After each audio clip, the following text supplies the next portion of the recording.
মিন্টু রোডের সরকারি বাসভবনে কূটনীতিকদের সঙ্গে শুভেচ্ছা বিনিময় করবেন সংসদের বিরোধী দলীয় নেতা ও জামায়াতে ইসলামের আমির ডক্টর শফিকুর রহমান। সেখানে আছেন সহকর্মী ফেরদৌস রহমান। বিস্তারিত জানবো তার থেকে। ফেরদৌস, আপনার কাছে এই ব্যাপারে কি আছে, তথ্য আছে আমাদের জানাবেন বিস্তারিত, এবং ঈদের শুভেচ্ছা আপনাকে।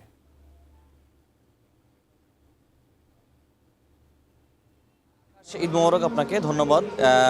বিরোধী দলীয় নেতা ডক্টর শফিকুর রহমানের সরকারি বাসভবনে ঈদের শুভেচ্ছা বিনিময় শুরু হয়েছে।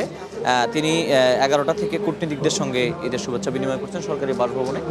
এখানে তিনি বসে আছেন, কূটনীতিকরা আসছেন এবং তার সঙ্গে শুভেচ্ছা বিনিময় করছেন। যদিও প্রধানমন্ত্রীর সঙ্গে একই সময়ে কূটনীতিকদের সাক্ষাতের একটা সময় রয়েছে, যে কারণে প্রধানমন্ত্রীর বাসা হয়ে কূটনীতিকরা বিরোধী দলীয় নেতার বাসভবনে আসছেন এবং তার সঙ্গে ঈদের শুভেচ্ছা বিনিময় করছেন। তিনি সবাইকে সবার সঙ্গে করমর্দন করছেন এবং সবাইকে তিনি ঈদের শুভেচ্ছা জানাচ্ছেন এবং বাংলাদেশের পক্ষ থেকে, বাংলাদেশের বিরোধী দলের পক্ষ থেকে, সংসদের বিরোধী দলের পক্ষ থেকে ঈদের শুভেচ্ছা তিনি জানাচ্ছেন। এখানে আপ্যায়নের ব্যবস্থা রয়েছে, কূটনীতিকদের সঙ্গে তিনি সামান্য আপ্যায়নের ব্যবস্থাও রয়েছে। বিরোধী দলীয় নেতা যদিও জনগণের জন্য ঈদের শুভেচ্ছা জানিয়েছেন, যেহেতু আমরা সুযোগ পেয়েছি আমরা একটু তার কাছ থেকে আবারও শুভেচ্ছা বাণীটা শুনে আসি। জনগণকে আপনি ঈদের শুভেচ্ছা জানিয়েছেন, তারপরও ঈদের দিনে আমরা আপনাকে যেহেতু পেলাম, সেহেতু আপনার কাছ থেকে একটু শুভেচ্ছা জানিয়ে দিছি। এখন আপনাকে শুভেচ্ছা, ঈদের শুভেচ্ছা। আর আপনি আপনার মাধ্যমে সারা দেশবাসীকে, প্রবাসী বাংলাদেশি সবাইকে শুভেচ্ছা জানিয়ে দিবেন ইনশাআল্লাহ। আপনাকে অসংখ্য ধন্যবাদ। ঈদ মোবারক। শুনলেন বিরোধী দলের নেতা, যিনি জনগণকে ইতোমধ্যেই শুভেচ্ছা জানিয়েছেন। তারপর আমরা যেহেতু সুযোগ পেয়েছি তার কাছ থেকে শুভেচ্ছাটা গ্রহণ করলাম।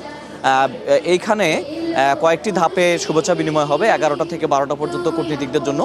যতক্ষণ পর্যন্ত কূটনীতিকরা আসবেন ততক্ষণ পর্যন্ত বিরোধী দলের নেতা এখানে শুভেচ্ছা বিনিময় করবেন। এর আগে তিনি বাসভবনে এসে পতাকা উত্তোলন করেছেন এবং একটি গাছও রোপণ করেছেন।